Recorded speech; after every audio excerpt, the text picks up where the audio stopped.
Vamos mergulhar direto num estudo fascinante elaborado pela Igreja Episcopal O Sol da Justiça. O nosso objetivo aqui não é só raspar a superfície do texto bíblico, mas ir fundo nas águas da exegese e da hermenêutica. Vamos estabelecer, desde já, um ambiente acadêmico, de sala de aula mesmo, mas profundamente pastoral, para investigar as escrituras com o rigor histórico que elas exigem. E a gente já começa com um dilema teológico fortíssimo. O perfeito Filho de Deus teria desrespeitado sua própria mãe durante aquele famoso casamento em Caná da Galileia? Críticos do texto sagrado adoram apontar para o capítulo 2 do Evangelho de João para tentar achar alguma falha. Sabe, uma suposta prova de que Jesus teria sido grosseiro e quebrado o mandamento de honrar pai e mãe. É uma acusação séria. Mas será que os nossos ouvidos modernos estão captando a melodia correta dessa conversa tão antiga? Para responder a isso, a nossa ementa de hoje vai cobrir a suposta ofensa de Jesus, depois vamos decifrar expressões idiomáticas, analisar metodologias de tradução, comparar tudo na prática, entender como o contexto protege o sagrado e, por fim, falar de soberania divina e hermenêutica. Entrando na nossa primeira sessão, a suposta ofensa de Jesus, focada no diálogo de João 2, versículos de 1 a 5.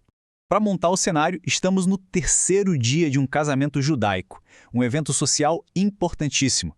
De repente, o vinho acaba, o que era um desastre social na época. Maria recorre a Jesus. E a resposta dele, na maioria das traduções mais tradicionais, fica assim: mulher que tenho eu contigo, ainda não é chegada a minha hora. Lendo isso com as nossas lentes ocidentais modernas, soa muito como uma repreensão dura, não é? É exatamente essa tradução literal que muitos usam como troféu para alegar uma contradição. Só que a teologia acadêmica exige muito mais do que uma leitura superficial das palavras.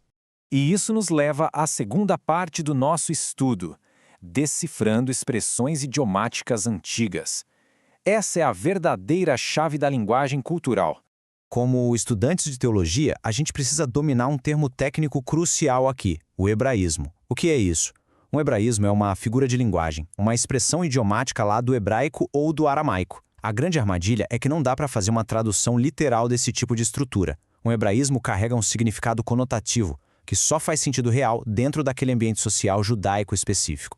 E a frase de Jesus lá em Caná é um hebraísmo clássico. O fascinante, ao fazermos essa análise linguística, é ver como a comunicação vai muito além das palavras isoladas. Quando Jesus usa o vocativo mulher, que no grego original é ginai, e solta a expressão que tenho eu contigo, ele estava usando um recurso de retórica super comum na época. Aliás, academicamente, esse termo mulher era uma forma de extremo respeito, quase como o nosso senhora de hoje.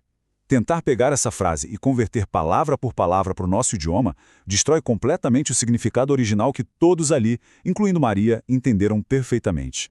Para ficar bem claro qual é a diferença entre um significado literal e um conotativo, pensem nestes exemplos do nosso dia a dia e da história.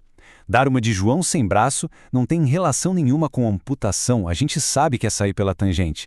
Falar saúde quando alguém espirra vem de uma crença antiga de que o espírito saía do corpo. Até a expressão bíblica riscar o nome do livro vem de um costume egípcio onde apagar registros físicos significava destruição total. As expressões ganham sentidos culturais próprios. Ignorar isso ao ler textos sagrados antigos é receita certa para interpretações equivocadas. Isso puxa o nosso terceiro ponto: metodologias de tradução bíblica. Como é que essa mensagem divina chega até nós? As sociedades bíblicas adotam estratégias diferentes dependendo de qual é o objetivo do leitor. A primeira metodologia é a tradução literal. Versões como a Almeida Revista e Corrigida tentam manter ao máximo a forma e a estrutura gramatical originais. É um trabalho minucioso. E veja bem, é excelente para quem quer fazer um estudo morfológico palavra por palavra. Mas, como a gente tem visto, é uma abordagem que traz perigos específicos. Quando leitores leigos modernos esbarram numa metáfora cultural traduzida literalmente, os erros de interpretação acontecem aos montes. Comparando as metodologias neste guia, nós temos as literais de um lado. No meio do caminho, existe a equivalência dinâmica, como a nova versão internacional. Ela foca na ideia de pensamento por pensamento. Se o texto original tem um hebraísmo, essa metodologia adapta a metáfora para que a gente entenda a intenção do autor, resolvendo aquele choque cultural. E na outra ponta temos a paráfrase livre. Ela tem muito mais liberdade técnica para usar frases totalmente contemporâneas, focando quase que exclusivamente na fluidez da leitura para o público de hoje. O ponto central do nosso debate hermenêutico aqui é que a tradução rigorosa precisa mergulhar no contexto. Pensem no exemplo clássico de distinção teológica usando o inglês. Existe um rigor terminológico gigantesco para diferenciar sky, que é o céu físico, a atmosfera, de heaven, que é o paraíso, a dimensão do sagrado. Em português, a gente usa a palavra céu para tudo. Se o tradutor não considerar o contexto histórico e literário ao lidar com esses termos sagrados e comuns, a teologia simplesmente se perde. Passando para o módulo 4, vamos comparar as traduções na prática, usando o famoso texto de Eclesiastes 11.1. Isso ilustra perfeitamente as nuances que a gente está discutindo. A tradução literal diz: lança o teu pão sobre as águas. Sinceramente, quem joga pão no rio e fica esperando que ele volte inteiro depois de vários dias?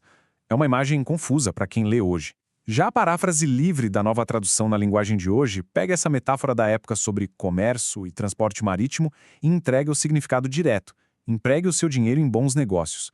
Cada versão reflete um propósito diferente para o seu público, e todas têm o seu lugar. Entrando no quinto ponto da nossa aula, o contexto protege o sagrado, o impacto da santidade nos costumes antigos.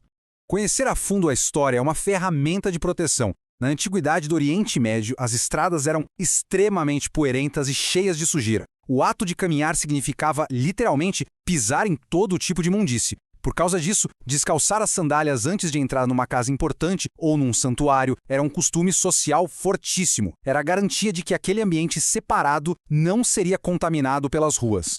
E aí a gente conecta isso com aquele momento maravilhoso da sarça ardente. Quando Deus ordena que Moisés tire as sandálias dos pés, o Senhor estava pegando exatamente aquele costume cultural de higiene e respeito e elevando isso para ensinar a Moisés sobre a pureza absoluta da sua presença divina. Existe uma separação teológica nítida ali. Se a gente ignorasse o costume da época, perderia toda a profundidade sobre a santidade de Deus revelada naquele instante.